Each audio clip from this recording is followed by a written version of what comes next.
Buen día, soy la doctora Lucero Janet Ortiz Pacheco y el día de hoy voy a darles un panorama general de los retos y avances que hay en México y en el mundo acerca de este tema tan importante que nos congrega el día de hoy, el cáncer colorectal. Vamos a ver justamente por qué es tan importante, no solamente en nuestra práctica como coloproctólogos, sino también como cualquier personal en el área de la salud y ya veremos más adelante que en realidad en cualquier persona. Para empezar, quiero mostrar justamente este título, este pensamiento que lograron plasmar la Sociedad Española de Oncología Médica, titulando así uno de sus programas más importantes y que no solamente está dirigido al cáncer colorectal, sino a diferentes tipos de cáncer, y lo tituló así: En oncología, cada avance se escribe en mayúsculas. Y esto es real. Básicamente, aunque hoy estemos hablando del cáncer colorectal, esto se aplica a cualquier tipo de cáncer. Cada avance que hay en la medicina en las últimas décadas, en el último siglo, pues denota o deriva en la sobrevida o en mayor sobrevida para nuestros pacientes e incluso un mejor pronóstico. Estaremos viendo entonces de forma resumida una pequeña introducción exactamente cómo estamos en la actualidad y cómo estaremos según las estadísticas de Globocan 2022, que es prácticamente la última que ha salido. En cuanto a los avances, si bien es cierto que hay en todas las áreas del cáncer colorectal, nos centraremos en cuanto al diagnóstico, en cuanto al tratamiento, ya sea quimioterapia y cirugía, algunos de aquellos avances de forma em, muy rápida. Y en cuanto al tamizaje, que es en lo que me voy a detener un poco más. Otra cuestión es que en México lo estamos haciendo bien, seguramente desde ahora sabemos la respuesta que no, pero entonces, ¿qué es lo que nos falta? ¿Qué debemos hacer? Y por lo tanto, pues los retos a los cuales nos enfrentamos y todavía nos queda bastante tramo. En cuanto a las estadísticas, sabemos que hoy por hoy el cáncer colorectal a nivel mundial es el tercero más frecuente y el segundo más mortal. Básicamente está seguido o solamente va por detrás del cáncer de pulmón en ambos sexos y en el caso de las mujeres, el cáncer de mama. Algo que ya es bien conocido. Sin embargo, en México Em, hay algo que me llamó la atención justamente porque ha ido cambiando las estadísticas. En cuanto a la incidencia, sigue siendo el tercero más frecuente en ambos sexos. Eso no es diferente a la cuestión mundial. Sin embargo, en México, como pueden observar en su gráfica del lado derecho de la pantalla, la mortalidad está prácticamente superada ya, incluso el cáncer de mama y el cáncer de pulmón. Están prácticamente como si fueran tres pedazos de pastel idénticos y solamente separados por décimas en el porcentaje. De tal manera que esto es en ambos sexos, de tal manera que podemos afirmar, según Globocan 2022, que el cáncer colorectal mata a más mexicanos que incluso un cáncer de mama o un cáncer de pulmón, que hace años era de lo más mortal que existía en cuanto específicamente a causas neoplásicas. Lo peor es que aún viene algo más. Se dan estadísticas también por parte de Globocan y algo no muy alejado de nosotros, no muy alejado de nuestro tiempo, es que en el 2050 se habla de estadísticas que prácticamente se va a duplicar la incidencia de ambos sexos, la incidencia del cáncer colorectal. Y aunque no lo puse, realmente la mortalidad va de la mano. Si bien es cierto que en la actualidad, o bueno, en el 2022 que se hizo estas estadísticas, eran 1,93 millones a nivel mundial, para el 2050, en menos de 30 años, estaremos hablando de prácticamente el doble. En cuanto a los avances, entonces sabemos que en todo en la medicina, sin embargo, más en el cáncer colorectal, un mejor diagnóstico va a disminuir siempre la mortalidad. Y es que evidentemente el cáncer colorectal, su diagnóstico, si se realiza en un estadio 1 y un estudio en un estadio 4, es abismal la diferencia en cuanto a la supervivencia. recordando que la supervivencia global que se menciona de estos pacientes es siempre tomada en cuenta a 5 años. Prácticamente el 91% ya con los avances, tanto en quimioterapia como el diagnóstico y todo lo demás, en el estadio 1, hasta el 91% de los pacientes a 5 años van a estar vivos. Va a ir disminuyendo conforme van aumentando los estadios. En el 2, un 72%, disminuye drásticamente hasta un 50% en un estadio 3, que es un localmente avanzado, y aquellos que se habla de una metástasis, sea 4A, B o C, se habla de una sobrevida de 13%, es decir, cae dramáticamente. Asimismo, se puede decir que la supervivencia global se ha duplicado prácticamente en los últimos 20 años, y esto por varios de los avances que vamos a estar mencionando, y no solamente en el tratamiento, sino de forma fundamental en el diagnóstico precoz. Es decir, que si estamos diagnosticando más tempranamente el cáncer colorectal, esto será mejor para el paciente. El tamizaje, por lo tanto, para este tipo de cáncer ha sido en los últimos años, y ya se ha entendido en muchos de los países, apenas estamos en eso en la cuestión de México, pero se ha entendido ya como una estrategia efectiva y comprobada para reducir la mortalidad. Entre más temprano podamos llegar a diagnosticar un cáncer de colon, les va mucho mejor a los pacientes.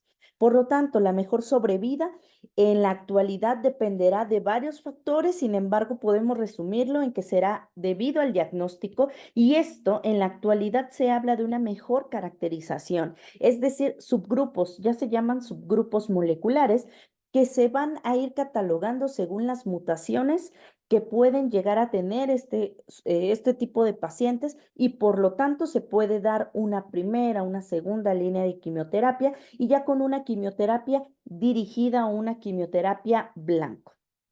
En cuanto al tamizaje efectivo, y me refiero no solamente al hecho de tener programas para realizar estos diferentes tipos de pruebas que se utilizan como tamizaje para el cáncer colorectal, sino que sea algo efectivo, es decir, en tiempo y forma, que prácticamente se esté llevando a cabo como debería de ser, y en el tiempo o cada determinado tiempo como ya está establecido.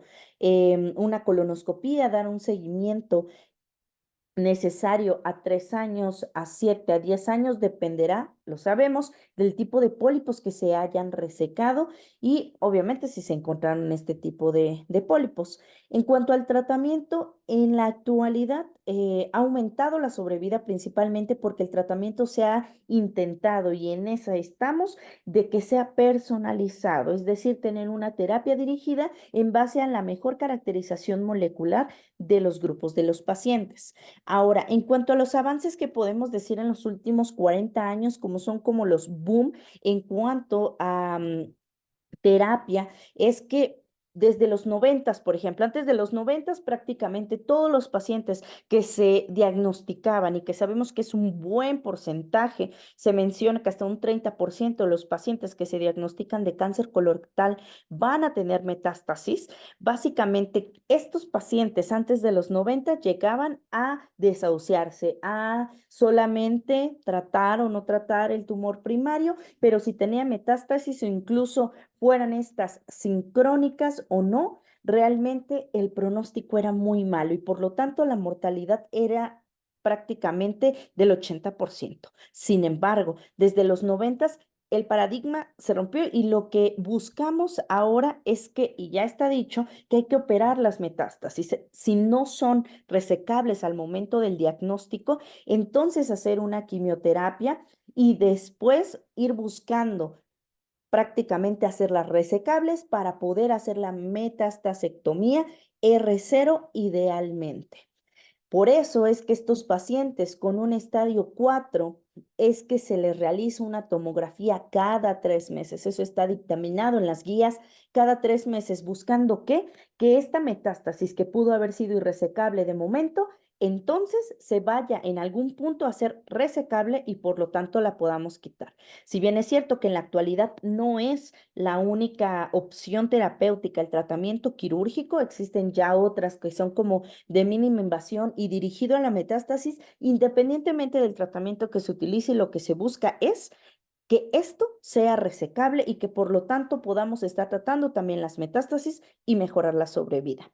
En el 2004, a partir del 2004 empezaron a surgir este tipo de anticuerpos monoclonales que se han utilizado en muchos de los casos ya como primera línea de pacientes con cáncer colorectal, incluso metastásico, ya sea como monoterapia o muchas veces ha ido en aumento la sobrevida cuando se llegan a combinar con esquemas de quimioterapia clásicos, digámoslo así, como el oxaliplatino, como el irinotecan, perdón. Y esto cabe mencionar que en el caso de que haya una mutación del KRAS o en RAS, ahí no van a ser efectivos y por lo tanto de ahí viene la importancia de caracterizar a nivel molecular a nuestros pacientes, ya que si no lo hacemos, y lamentablemente en México no lo estamos haciendo a un 100% de la población, podemos estar con este anticuerpo monoclonal y aún así no mejorar. Y por lo tanto se gastan recursos como en realidad no estamos siendo efectivos con el tratamiento con nuestros pacientes. En el 2013 al 2015 surgieron nuevos anticuerpos monoclonales, pero estos yendo ya más dirigidos a ser unos antiangiogénicos.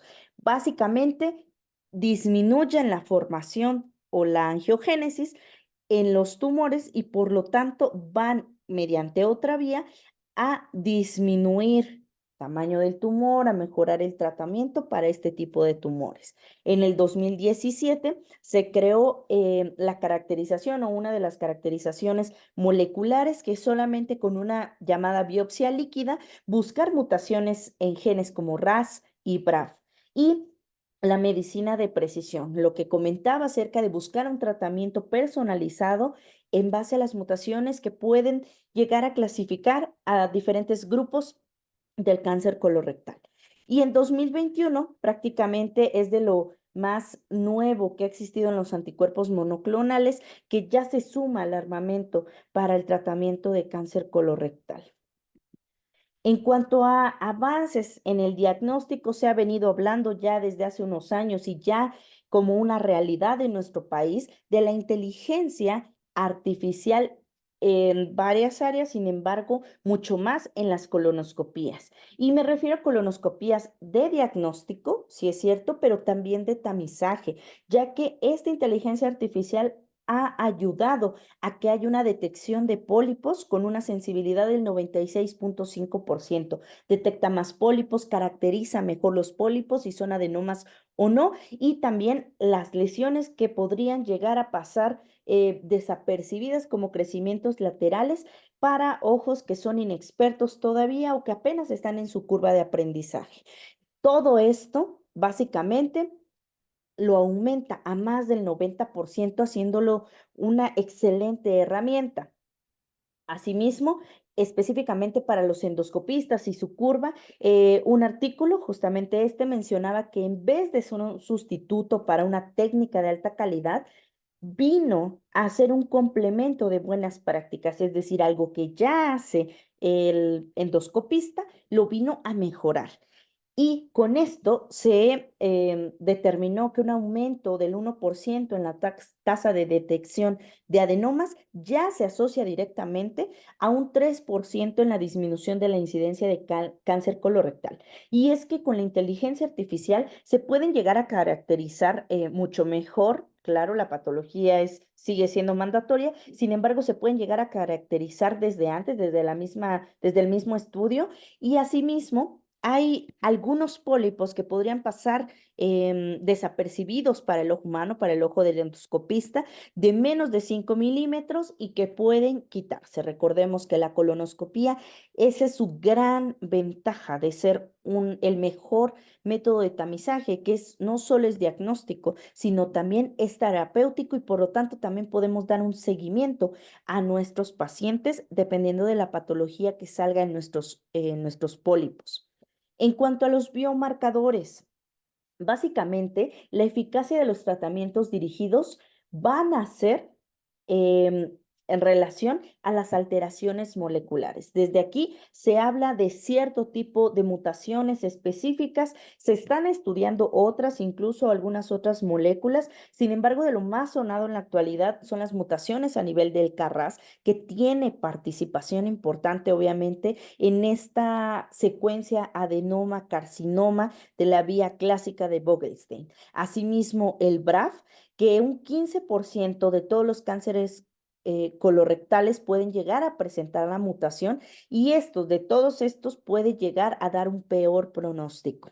Y también se ha hablado acerca de las mutaciones en el PTEN. Esto básicamente los divide en subgrupos y por lo tanto podemos dar ciertos tratamientos dirigidos por parte de oncología.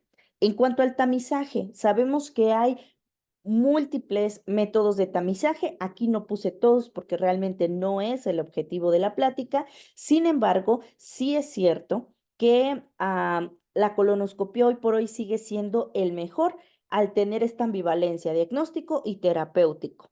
Sin embargo, y lamentablemente, en la mayoría de los países en Latinoamérica, incluyendo México, no hay realmente unos programas efectivos que podamos decir, ok, tal colonoscopía, a tales le toca, realmente no lo hay como un programa que está mucho más estandarizado, un programa de la detección oportuna de un cáncer cervicouterino, un cáncer de mama, siendo que estas patologías en su momento obviamente mataban, siguen matando, pero anteriormente mataban muchas más mujeres. Eso es lo que está pasando con el cáncer colorectal y que todavía no estamos reaccionando como se reaccionó en su momento, pero también tarde para este tipo de cáncer mencionado en el caso de la mujer.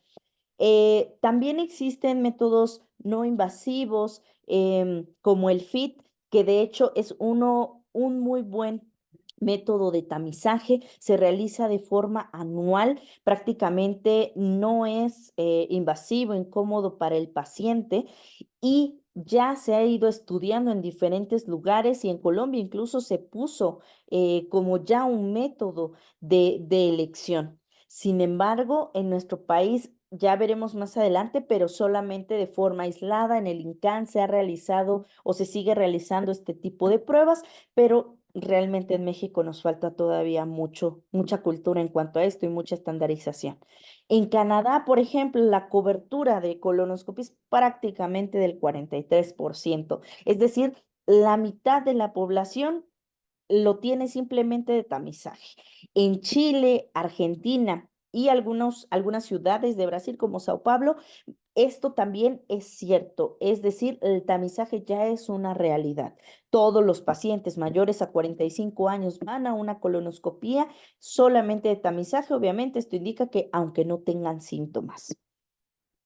En cuanto al tratamiento, como ya iba mencionando en cuanto a los subgrupos, ya se habla de una quimioterapia que son terapias blanco, con anticuerpos monoclonales que incluso han aumentado la sobrevida específicamente en el cáncer colorectal de tipo metastásico.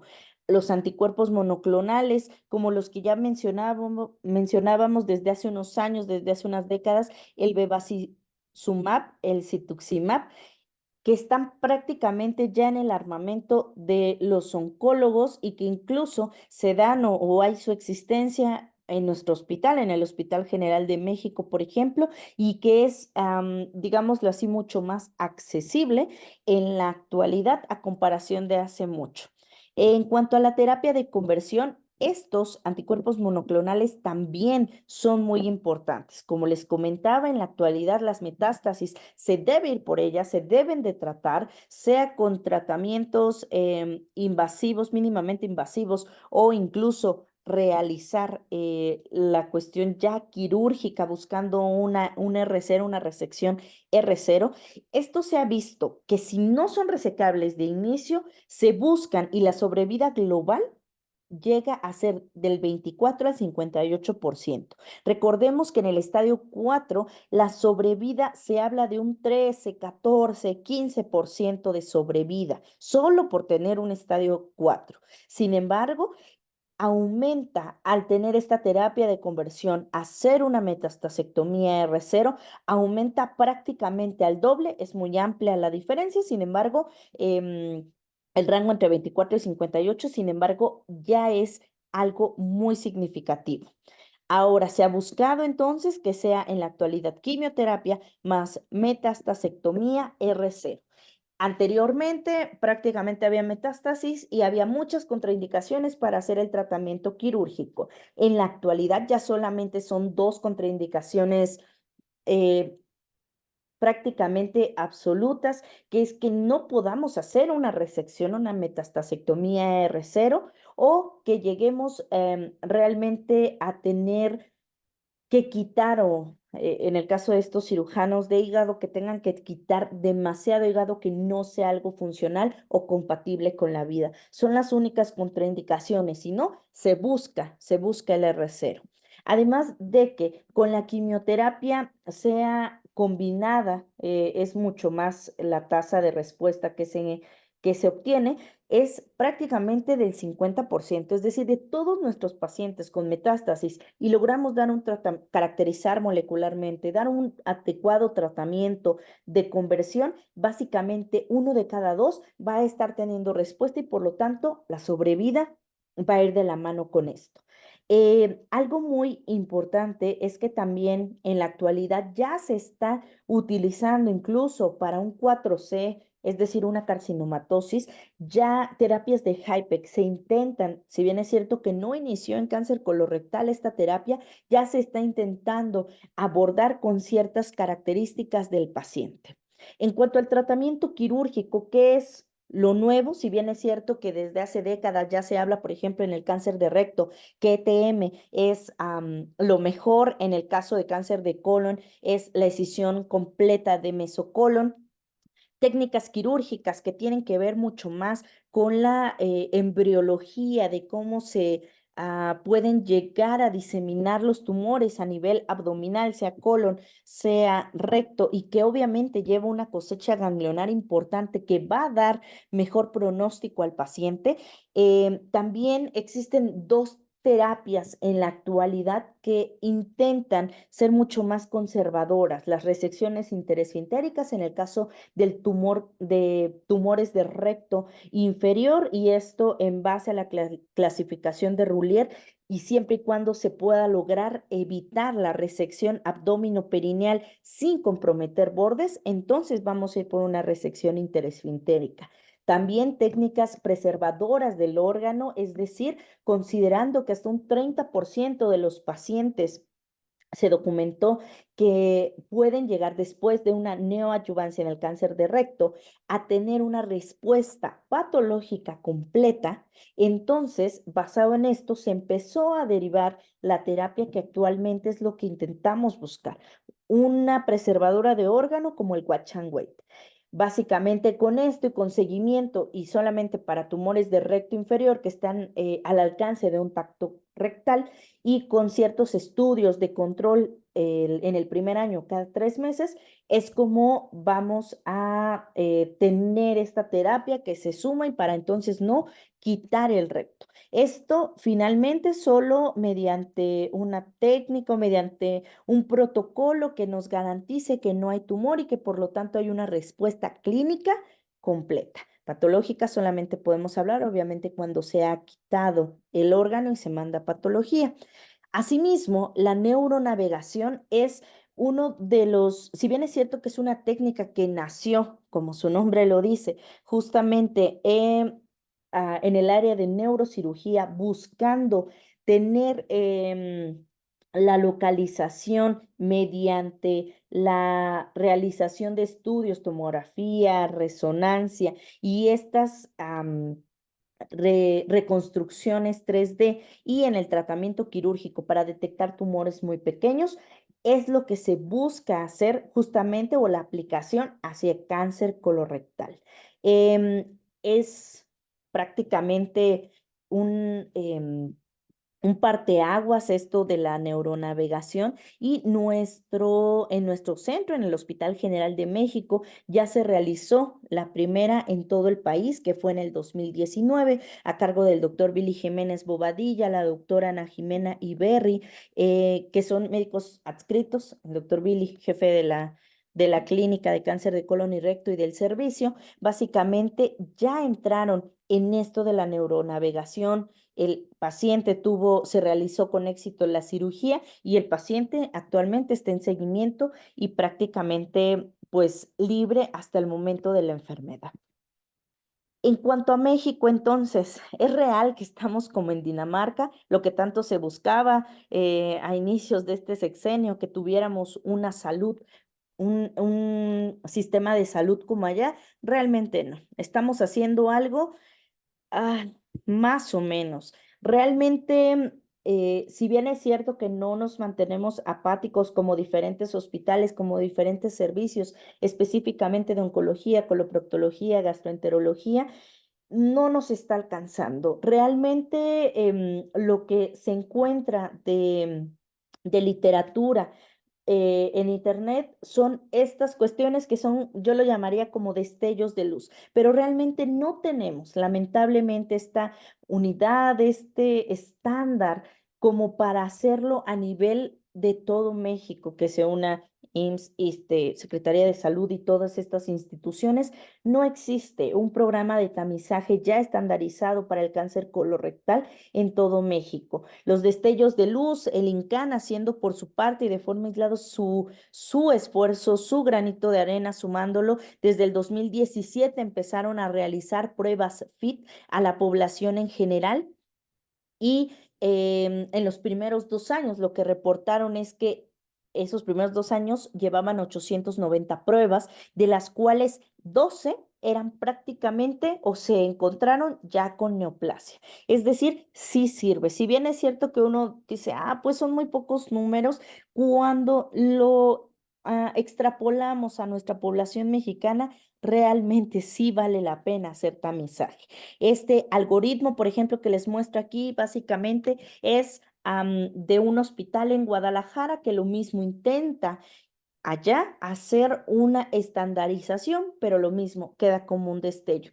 ¿Qué hacemos en nuestro servicio? Básicamente en nuestro servicio desde hace unos años ya tenemos como bien establecido que a todos los pacientes que vemos que sean mayores a 45 años, sé que lo tratemos de una fístula y ya estemos a punto de darlo de alta de la patología, por una fisura, por divertículos, por cualquier cosa y tiene mayor a 45 años, solicitamos una colonoscopía de tamizaje.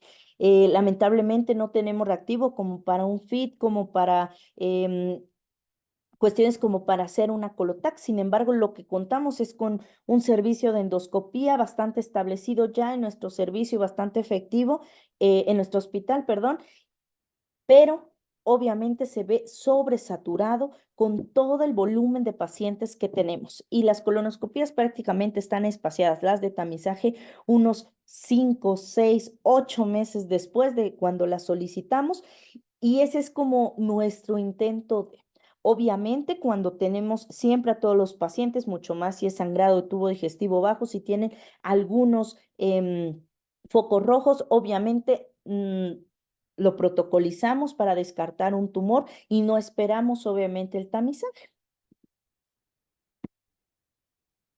Este es justamente el artículo que les comento acerca de Guadalajara, que son destellos de luz de forma aislada en el país.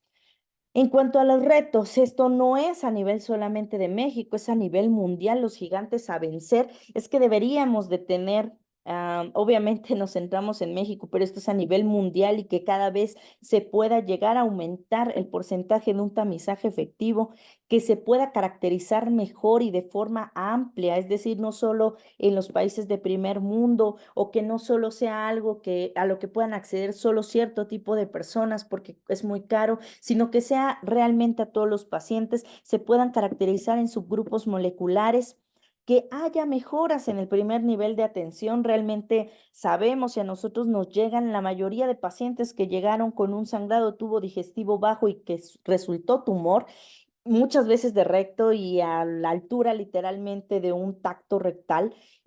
Fueron tratados por múltiples médicos generales como enfermedad hemorroidal, obviamente con cremas, con ciertos medicamentos, con hábitos que realmente desde el inicio era un tumor. Entonces, concientizar no solamente a la población mexicana, sino también a nuestro primer nivel de atención, a aquellos médicos de primer contacto, que son justamente los que abordan a nuestros pacientes y que un tacto rectal en realidad, si tiene un sangrado de tubo digestivo bajo, es necesario realizarlo.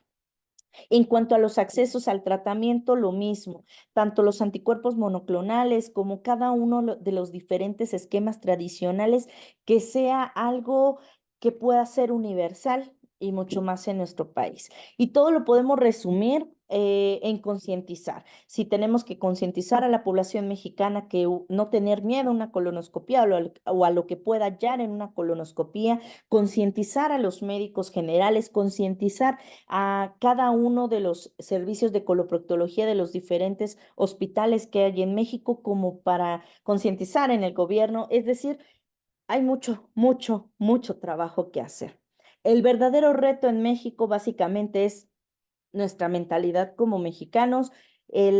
Son hemorroides, me automedico, es esto, voy al médico general, que si el médico general ya me dijo que sí, son hemorroides y solo me mandó una crema. Es decir, hay que concientizar demasiado a la población mexicana, hay que concientizarnos demasiados entre nosotros como médicos, incluso como diferentes servicios que estamos en contacto con este tipo de pacientes. No todos los síndromes de intestino irritable, o mejor dicho, no todos los pacientes con síntomas de dolor abdominal, cambios en patrón evacuatorio, distensión, son síndromes de intestino irritable cuando ya tienen 50, 60 años y cada vez son más jóvenes los diagnosticados con cáncer colorectal. Es decir, mucha educación, mucha concientización. Y básicamente, si puedo resumir mi plática en que son más los retos que los avances son grandísimos, pero yo creo que esta imagen resume absolutamente todo. Es decir, si vamos, ahí vamos en la carretera, pero el camino que nos queda todavía es muy largo. Principalmente como mexicanos, como este país que está en vías de desarrollo y que todavía no alcanzamos a tener lo que en realidad nuestra población mexicana merece, que son los avances reales. Una cuesta arriba que muchas veces tiene que pasar el paciente que ya ha sido diagnosticado con cáncer colorectal como para recibir su tratamiento, una cuesta que tienen que llevar los médicos buscando que se le pueda realizar un tamizaje a su paciente, que si no tiene dinero para pagarlo, una cuesta que estamos prácticamente subiendo todos los mexicanos que estamos inmiscuidos en estos temas. Son muchos los avances, qué bueno, pero yo creo que cada avance dependerá de cada uno de nosotros y de cada sector que hemos estado hablando el día de hoy. Y pues eso es todo de mi parte. Muchas gracias por la invitación y espero que haya sido de ayuda esta pequeña introducción.